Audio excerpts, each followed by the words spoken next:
God cares about how you spend your money because it shows to Him what's important to you. We'll come back to that. Second thing is time. The last I checked, there were 24 hours in a day. Some days, most days, that's not enough. Some days I'm thinking, I wish there were less. But there are only a set number of hours in one day.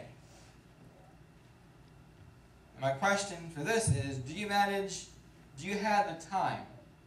Or does your time have you?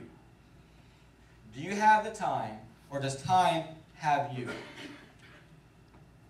Put up that first slide, Nick, Seth, sorry.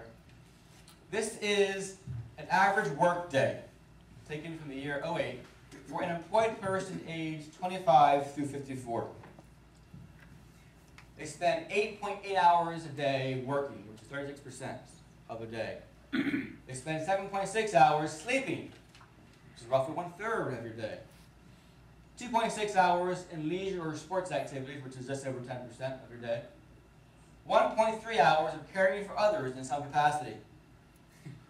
Now, if you're an at-home mom or dad, then obviously that's more than that. An hour eating and drinking. For some of us, that's more than that too. Household chores, 1 hour. At least 1.7 hours for miscellaneous and other things. Average. Yes, for those who are into math, it does add up to 224. I checked it. If you multiply this over a lifespan of average life of 75 or 76 years old, look how much time we spend on average doing these things. What's important to you? What do you spend that extra almost 2 hours doing a day? Or if you, to make math easy, if you live for 100, what do you spend almost, 2 years doing with your extra time, quote unquote? Do research online and you can find some really interesting facts about how averages of what people spend their time on. It's very fascinating. We are given a limited amount of time. Do you know when you will die? No. Some of us here are already over 75. Some of us here are not even close to 75. And most of us here are somewhere in between. But we could die today. We just don't know that. But who does? God. He knows. He knows the beginning. He knows the end. So who do you think you should go to ask, Lord, what should I do with the time that you have given me? Do we? You could do the same thing as I said with finances. Make a list. Here are the hours per day.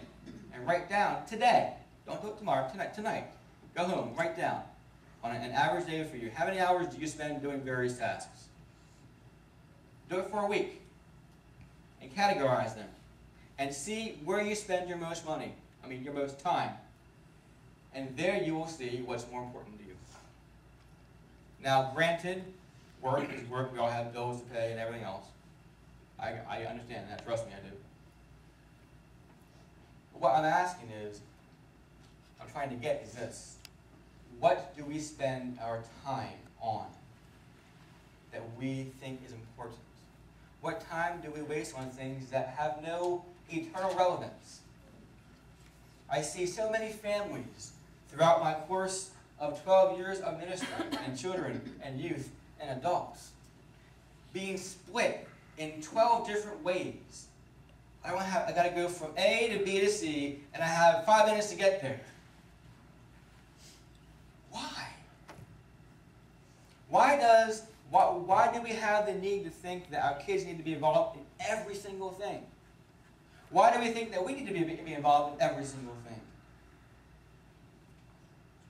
I love sports. I love extracurricular activities. I love entertainment. But what's important? How you spend your time, no matter what you think or say, look at it on paper. How you spend your time tells you what's important. Just like your actions tell you what you believe, not what you say you believe. Do you have the time, or does time have you? Lastly, relationships. This is a big one too.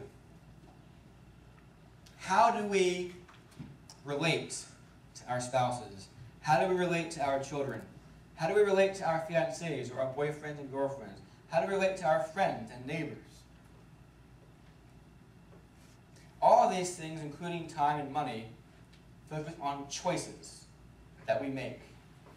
Is God concerned with how you live out in your relationships? Does He care about that? Well, love others as you would love yourself. That's the first and second biggest command there that Christ said.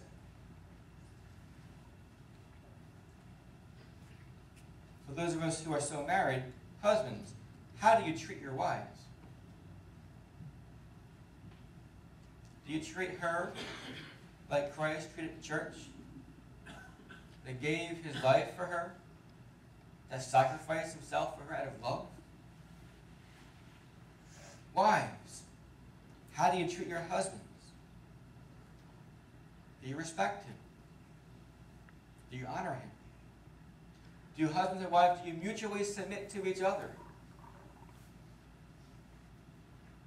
Does God care about our relationships?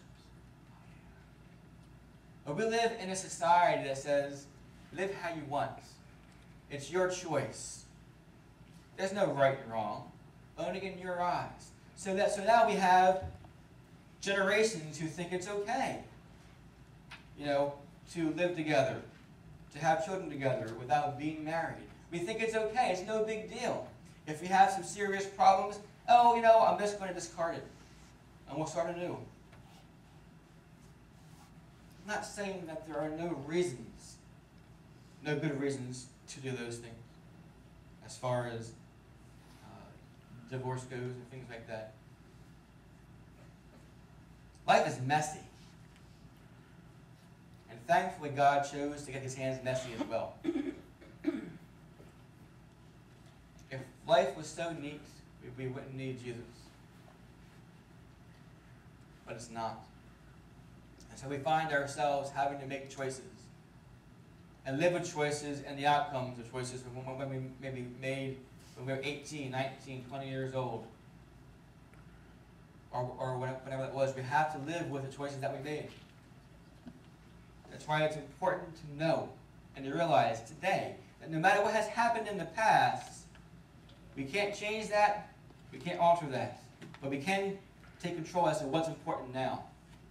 And how you live with other people and the choices that we make will make your life simpler or more complex.